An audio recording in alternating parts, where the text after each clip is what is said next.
As an empath, it was hard watching this first episode. I would just like to say I've never read this book. I know this book was on everyone's list and it is a, goated book at this point. I never read the book. I remember some mentionings of cannibalism, and I know they pretty much turn into savages, but I never read the book. So I am watching this with fresh eyes, and I found it difficult to go to the second episode, being the empath that I am. The first episode really bothered me on a lot of different levels.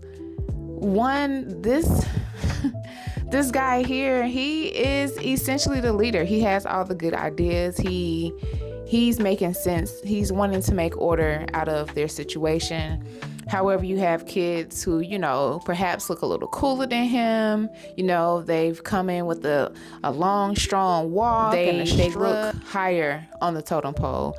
Even though he's the one who has all the good ideas, they should all be really listening to him and what he's saying.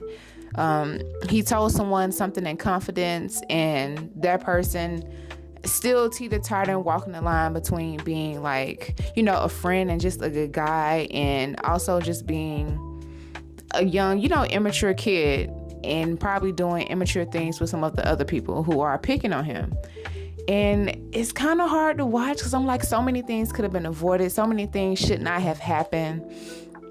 And they happened because they weren't listening to him.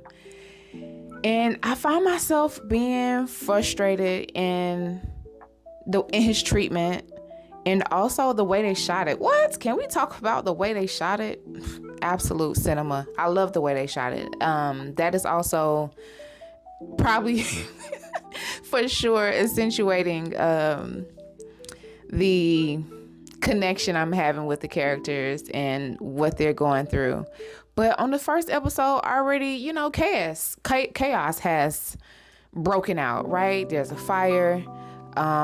They alluded to maybe some of the little kids not making it past this first episode because a fire broke out. And he's really trying to get some order, and they're not listening to him because he's chubby, because he's wearing glasses, all of these things, right? So they're discounting everything about him, although they know that everything he's saying is pretty much right, and that he has the bright ideas, and that he's making perfect sense. Or I don't want to say they're making perfect sense, because they're children, right? They're children. Kids are going to be kids, so they're not, being mature, if you will. But a lot of empaths, we were told, oh, you're old soul. And that's why I think about him. Like, he is beyond his years, but maybe that is because he was picked on. He did probably grow up a little bit faster.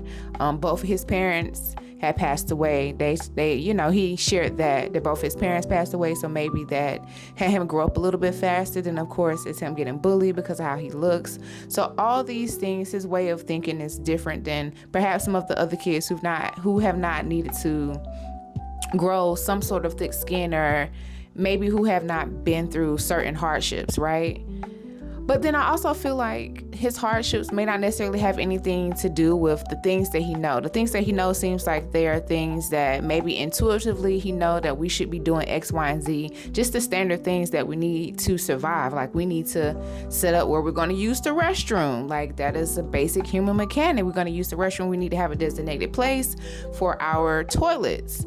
And then, when they found one of the adults, how to dispose of the body, just different things. And it also touched on morality, right? He was like, no, I think we should just bury the body. Another kid was like, oh no, we should put it off the sea. But are you really thinking about how to get it to the sea? You all just took a long trek. Y'all went up mountains, you're hiking, just all that it's going to take to maneuver that, besides just the ego, right? But again, they are children.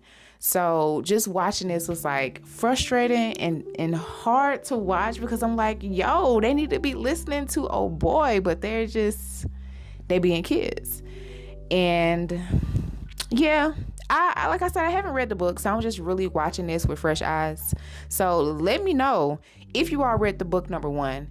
And then two, if you have read the book and you have finished the show, do you think they did a great job with portraying everyone and portraying the book as good. You know, do they follow the book? I am going to attempt to jump back into the show and finish watching it. Like I said, it was kind of difficult for me to watch because a lot of stuff was frustrating and hurtful for me to see.